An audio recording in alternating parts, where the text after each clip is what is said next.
sold by her own lover at the saloon door. A Lakota chief bought her once and freed her forever. I remember the exact weight of the coins. 11 silver dollars in a leather fold I'd carried since before my hair went gray. I remember the weight because I counted them in my palm twice before I crossed the street. Once to be sure I had enough, and once because I didn't yet know what I was about to do with them. It was October. Cold had come down off the Black Hills early that year, the kind that sits in the mud and doesn't lift until noon. Main Street and Cutler's Fork smelled of horse dung and coal smoke and something's frying in the hotel kitchen. I'd come in to pay for a load of winter corn I'd ordered through a man named Pratt. Pratt ran the feed store. It was all I was supposed to do that morning. Pay Pratt, load the corn, ride home before the mud froze under my wagon wheels. I heard the noise before I saw anything. Not shouting, nothing so loud as that. A kind of low, ugly negotiation. The sort of sound men make when they think they are being businesslike and don't realize they are being something else entirely. I came around the corner past the barbers and saw them in front of the Blue Anchor Saloon. 3 men and a woman. The woman with her back against the door frame and her jaw set in a way that told me she had not put it there willingly. The man doing the talking was about 30. Dark coat, hat at an angle, one boot up on the step like he was posing for a daguerreotype. He'd seen him before. His name was Vickers. He moved through town about once a month, with a pocket full of money that nobody asked the origin of, and he talked the way men talk when they're used to people stepping back for them. He was selling her. I don't know how else to say it plainly. He was selling her the way a man sells a horse at a county fair, presenting her to the 2 men beside him, speaking about her in the third person while she stood there, explaining what she could do for them and what they'd get for their money. She wasn't bound. She wasn't gagged. There was no rope. She didn't need those things because Vickers had something worse. He had her papers. And from what I gathered and listening for 30 seconds, from the edge of the walk, he had a story about a debt she owed him, a debt she'd never agreed to, and the fact that she was alone in a town that had decided her worth was whatever Vickers said it was. Her name, I would learn later, was Eliza Marsh. She was maybe 26, 27. Brown hair pinned badly, like she'd done it in a hurry or a fright. A blue dress that had been good cloth once. Eyes that were not crying, which is the thing I noticed first and kept noticing. She was not crying. She was looking at the middle distance the way an animal when it has stopped running, when it is deciding something running and is deciding something else. I stood there for maybe 10 seconds. I am going to be honest about those 10 seconds. Part of me, the part that had learned in 50-some years that other people's trouble is a fast current, and you can drown in it without saving. And that part said, walk to Pratt's, load the corn, go home. That part didn't win. It never has, which has cost me considerably over the years. I crossed the street. What's her price? I said it the way you'd ask the price of anything. Flat, no inflection. Vickers turned and looked at me, and I watched him calibrate. He'd heard of me, probably. Most men in the territory had heard of me, in the way you hear of something at the edge of the map. Not quite real, not quite friendly. My name, then, was what it had been since I was 22 years old. Lakota, in my language, means friend to everyone, which I have never particularly been, but names are given, not chosen. My father was Lakota. My mother was the daughter of a fur trader from Quebec, a woman who never once called herself anything but what she was, which I have always respected. I grew up between 2 worlds, which means you learn to read every room fast and trust almost nobody in either one. I'd had land on Redtail Creek for 16 years by the time of that October morning. Not a reservation. My own land, bought with money I made, doing things I won't detail here and then doing things I will. Cattle, trade, a small but honest herd, 7 men who worked for me and ate at my table and were paid on time. Vickers looked at me for about 5 seconds. You got money? He said. I asked you a question. He didn't like that. Men like Vickers are used to deciding when a conversation moves, but he glanced at the 2 men beside him. They'd been drinking, I could see that. And they were losing interest. And he named a price. $8. I didn't say a word about the price. I didn't say what I thought of a man who would put a price on another person and name it with a straight face. I pulled $6 from the fold in my coat pocket and held them out. 6, I said. She walks with me now. What I was doing. And I want to be plain about this, because it matters. What I was doing had nothing to do with the money and everything to do with the fact that in the law of Cutler's Fork in October of 1871, the only way to dissolve what Vickers was claiming was to meet it on its own ground. You couldn't argue with a man like that. You couldn't appeal to the marshal, because the marshal in Cutler's Fork was a man named Briggs who played cards with Vickers on Thursday nights. You could challenge him to put his hand on a gun, but then you'd have a dead man in the street, and possibly yourself, and the woman would still be standing there with nothing changed. The only lever was the lever he'd chosen. Money. So I used it. Vickers took the $6. He looked at the two men. They shrugged. Bored now, the entertainment concluded. He handed me a folded piece of paper that was supposed to be some document establishing the debt, the kind of paper that had no legal force anywhere, that mattered but that he'd been using as a prop. I took it without looking at it. I looked at the woman. You can go wherever you choose, I said. I don't own anything. That was for the paper. She looked at me for the first time directly. It wasn't gratitude, what I saw. It wasn't relief, exactly. It was something closer to suspicion. The reasonable suspicion of someone who has recently learned not to trust a hand extended. I don't know you, she said. No, I said. Where would I go? It was a real question, not self-pity. She asked it the way you ask about a road. Is it open? Does it go somewhere? I thought about it honestly. I have a ranch on Redtail Creek, I said. 12 miles north. If you want work, there's work. If you want to move on in the spring, I won't stop you. I'm going to Pratt's feed store now to pay for a load of corn. You can walk with me, or you can stay here. I turned and walked toward Pratt's. She walked with me. I don't know exactly why I tell the story from that moment forward as though it were simple, because it wasn't. Nothing that followed was simple, but the walk to Pratt's was quiet. The mud sucked at our boots. The cold sat on the back of your neck. A dog somewhere back on Main Street was barking at something. And the woman walked beside me and didn't say anything, and neither did I. And there was a kind of sense to that. At Pratt's I paid for the corn.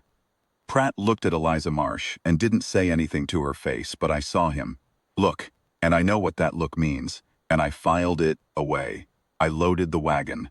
She climbed up on the seat, without asking if she should. I drove north. 12 miles is a long way in a wagon when the mud is thick. We talked some. Not about what had happened, not yet. She asked me about the land, how long I'd had it, I told her. She asked me if I ran cattle, I told her. She asked how many hands. 7, I said. 8, I suppose, if you're staying. She was quiet for a bit. I can cook, she said, and I can keep accounts. I kept accounts for my father's store in Ohio for 4 years. What kind of store? Hardware, she said. Bolts and hinges and chain and such. He died in the spring, and my brother took it over and didn't want me there. A pause. Then I came west with Vickers because I was stupid. She said it without bitterness. Just a fact. I was stupid. I have known a few people in my life who could say a hard thing about themselves that, plainly, and they were all people worth knowing. He told you he loved you, I said. Yes. That kind of stupid isn't stupidity, I said. It's trust. Different thing. She didn't say anything to that for a while. The ranch at Redtail Creek was not grand, but it was solid. Log house with a good roof, 2 bunkhouses, a barn that had taken me 3 years to build to my satisfaction. The creek ran behind the house, and in October, it was still running clean, cold enough to make your hand ache if you put it in. 7 cottonwoods along the east fence that went yellow in the fall, and they were yellow that afternoon when we pulled in, lit up in the late light, like something that had been set on purpose. My man Hector came out of the barn when he heard the wagon. Hector had been with me 11 years. He was a small, dark-skinned man from Sonora who spoke English, like he was choosing each word out of a sack, carefully, making sure it was the right one. He looked at Eliza Marsh, looked at me, and said nothing. "She's staying," I said. "Give her the room off the kitchen." Hector nodded. There was a room off the kitchen that had been used for storage since I built the place. Small room with a window that faced the creek. I'd always told myself I'd do something with it. That evening, while Eliza ate at the kitchen table, I'd made a pot of something, beef and dried beans, the kind of food you make when there's nothing to prove. Hector and my man called Reed, moved the crates out, and put a cot in and a washstand. She slept there that night. I didn't sleep. Not much. I lay in my own room across the house and listened to the creek and thought about what I'd done, which was to bring a stranger into my house, based on about 45 seconds of observation. I have done things in my life that required more from me and thought about them less. So I don't know why that night sat heavy. Maybe because the thing I'd bought, which was not a person, which was the dissolving of a bad man's claim, was now sleeping in the room off my kitchen and would have expectations of me come morning, reasonable or not. She was up before dawn. I heard the stove. Then I smelled coffee, which I hadn't had a fire built for. Since Hector's wife left him and went back to her people, because Hector is a man of many gifts, and coffee is not among them. I dressed and came into the kitchen, and the fire was going, and the coffee was on, and Eliza Marsh was standing at the window, looking at the creek in the gray light. She turned when she heard me. "I didn't know if I should," she said, meaning the fire. "It's the stove," I said. "It needs lighting in the morning." I sat down. She poured the coffee. We drank it without talking much, which suited me. After that first morning, she was simply there. It wasn't a gradual thing. She had a quality I'd rarely encountered. She moved into a space and became part of it, without announcing herself, the way water finds its level. By the second day, she knew where everything in the kitchen was. By the end of the first week, she had introduced herself to all 7 of my men, and learned their names and something about each of them. Not through prying, but through the simple fact that she paid attention to people. She started on the accounts at the end of the second week. I hadn't asked her to. She'd found the ledger on the shelf where I kept it. I'd mentioned accounts in passing, on the wagon ride in, and she'd remembered. And she came to me one evening and said, "Your September entries aren't carried forward. You're missing 3 weeks." I looked at the ledger. She was right. "I fell behind," I said. "I can catch it up if you tell me the figures." So we sat at the kitchen table, and I told her the figures, what had come in and what had gone out, the price of the corn, what the Hendersons had paid for 6 steers, what I'd paid in wages, what the smithing on the wagon had cost. She wrote it in a hand I hadn't expected, in neat and even the kind of hand you get from years of doing it, not just from being taught. And when she was done, she didn't present it like she'd done something exceptional. She closed the ledger and said, "Thin this month, but not badly." "I know," I said. "Spring roundup will fix it." "Usually does." She looked at me across the table. Lamplight, the smell of the stove going down. Outside the creek was making its sounds, which I had listened to for 16 years. "Why did you do it?" she said, not meaning the accounts. I knew what she meant. I thought about how to answer that. The honest answer was complicated, and I didn't know if she wanted the complicated one or the simple one. I decided she probably wanted the honest one, which was different from both. "My mother," I said, "was a woman alone in a territory that didn't want to be reminded she existed. She managed because one man, not my father came later, one man named Corbett, decided it was his concern and acted like it was. He never said why, he never explained himself. I thought about Corbett a few times in the years after she died. She was quiet." "That's not all of it," I said. "I also couldn't walk past it. I have tried walking past things in my life, and it doesn't take." She looked at the table. She was doing something with her hands. The edge of her thumbnail against the wood grain, a small back-and-forth motion. Then she stopped. "Could have just called for marshals," she said. The marshal plays cards with Vickers. She looked up. You knew that? Yes. So you knew before you crossed the street. I had a sense of it, I said. She was quiet for another moment. Then she said, should thank you properly. I don't think I have. You poured me coffee at first light, I said, and my accounts are straight for the first time since July. I think we're about even. She almost smiled. Not quite, but the set of her face changed. The wariness that had been in it since the first moment I saw her. That taut watchfulness, it eased a degree. And I noticed it easing the way you notice a sound you'd grown used to when it finally stops. November came. The cold came with it for good. Mornings when you exhaled and saw it. Frost on the gateposts, ice at the edge of the creek. The work changed in November. Less riding, more maintenance. Checking fences and chinking gaps in the barn walls and making sure the hay reserves were honest. I spent more time close to the house. We fell into a pattern, Eliza and I. Mornings she cooked and I managed the men. Midday she worked on whatever mending or accounts or other indoor work needed doing, and I came in for the noon meal.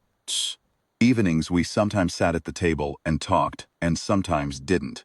There were evenings I read, or worked on something, and she sat with her own thoughts, and that was all right too. My men formed opinions, as men will.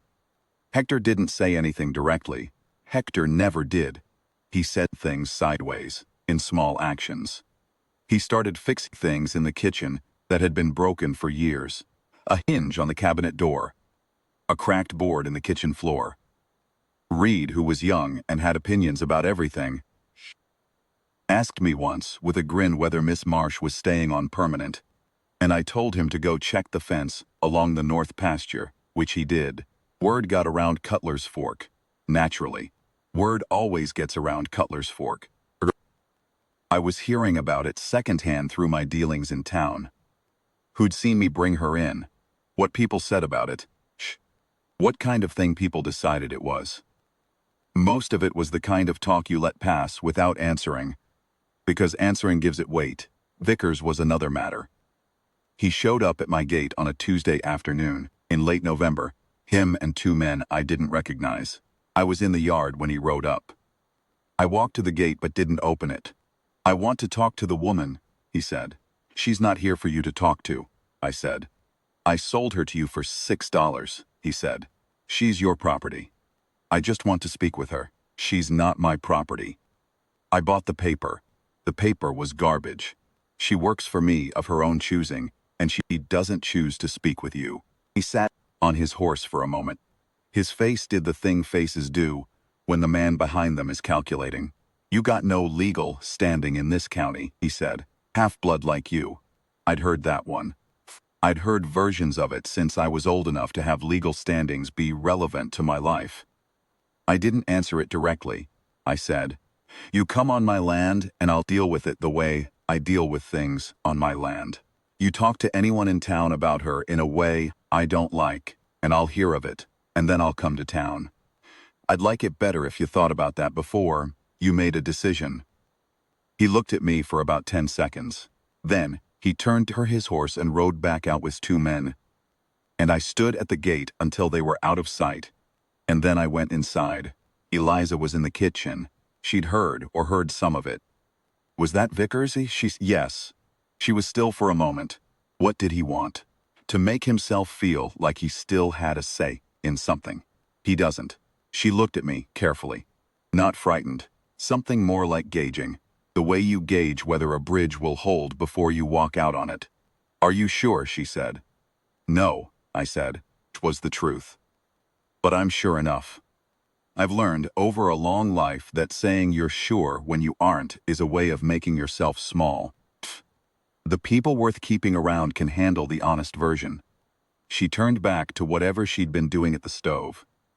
After a moment she said, without looking at me, he told me I was the only thing he'd ever loved.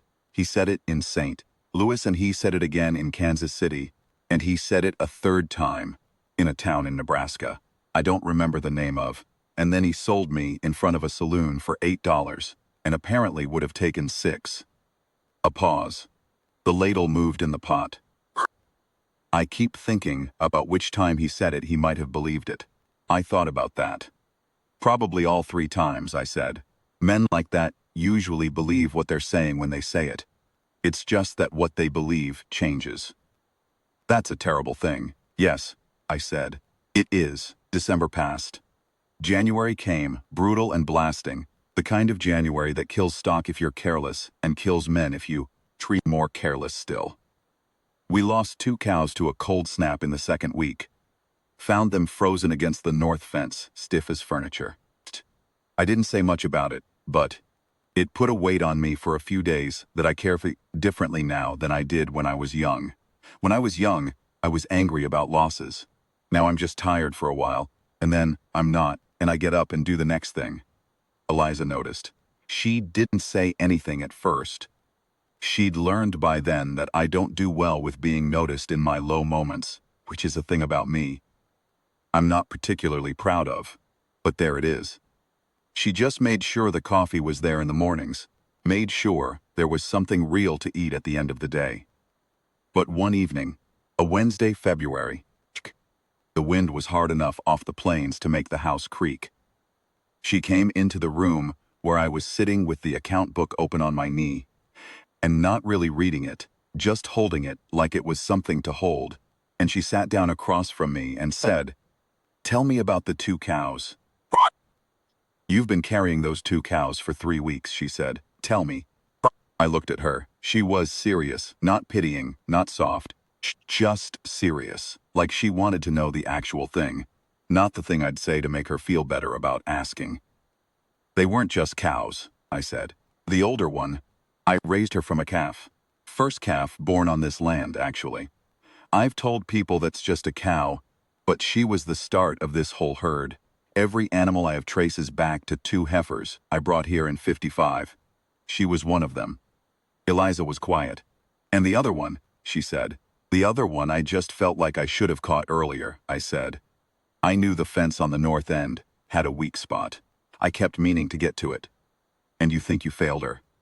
"I think I was slow," I said. She looked at me for a moment with an expression I didn't quite have a name for. Not sympathy, exactly. Something steadier than sympathy.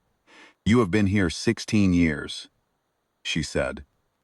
"And you've built some things that feeds 8 people and keeps the lights on through January. From what Hector will tell me not. Everyone out here manages. And you lost 2 animals in the worst cold snap in 4 years. I think you might be being a little hard on yourself." "Hector talks to you about things," I said. "Hector talks to me about everything," she said. "He is not a man who keeps things to himself once he trusts someone. In case you didn't know, I hadn't known. Or I'd known it, about Hector, in general, and hadn't thought about what it meant now that there was someone in the house for him to talk to." "What else does he say?" I said. "He says you taught him everything he knows about cattle. He says you once rode 4 hours in a blizzard to get the doctor for his son. He says there are men in 3 counties who tried to take your land at various points, and none of them managed it." A pause. "He says you are the best man he has ever worked for, and that the only thing wrong with you is you think too well of other people and expect them to be better than they are." I sat with that for a moment. "That last part sounds about right," I said. "Which is why you crossed the street," she said. "In October." She looked at, maybe, just looked at me the way she sometimes did, direct without being an intrusion. The lamp was between us, and the wind was doing what it did, and the room was warm. "I'm glad you did," she said. Then she stood up. "I'm going to bed. The accounts are short on January 23rd. You need to check the entry against the receipt from Pratt's." And she went. I sat there for a while after she left. The wind, the lamp, the entry from January 23rd. I don't know exactly when I understood what was happening. I don't mean what was happening between us.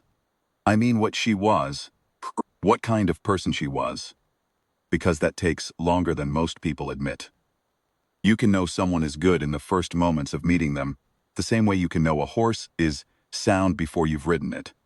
But, knowing the specific shape of a person's good, the particular way they are, brave, or patient, or clear, That takes months. I had months now. She was clear. That was the thing about Eliza Marsh that I kept coming back to. She saw things plainly, and said them plainly.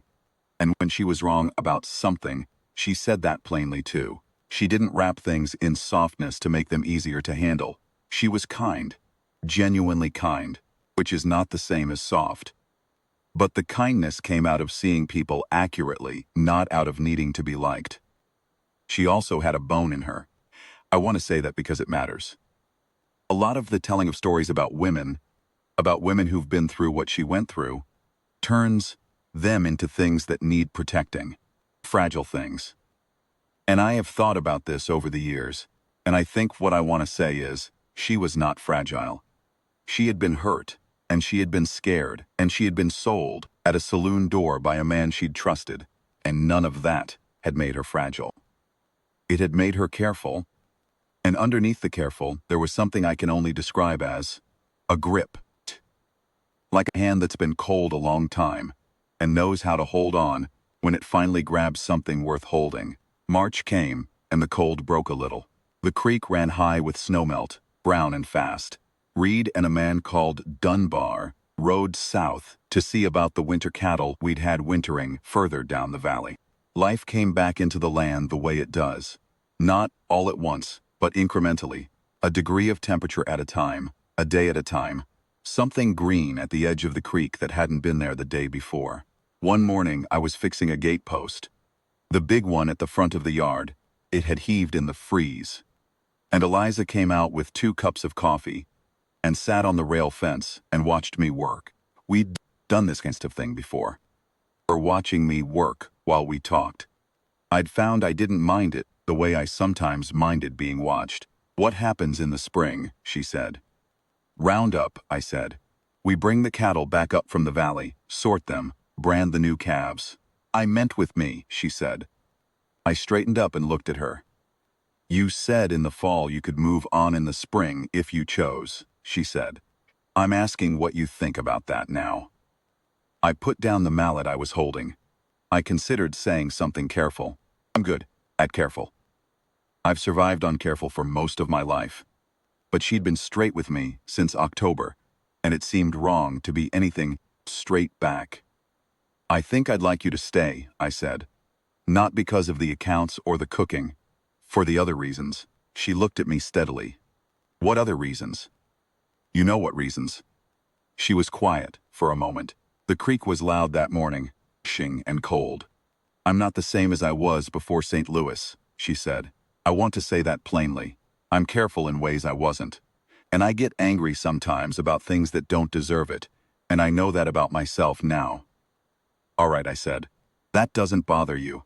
I get angry about things that don't deserve it too, I said. I have been for 52 years. I'd say we're about matched. She looked at me. Then she did something she hadn't done before. She reached out and put her hand on my arm, just rested it there on my forearm where I'd rolled back my sleeve to work. Just her hand. It was cold from holding the coffee cup. She didn't say anything. I didn't say anything. After a while I picked up the mallet and went back to the gatepost. She sat on the fence until the coffee was gone. Spring roundup was the hardest work of the year and the best. 8 days in the saddle.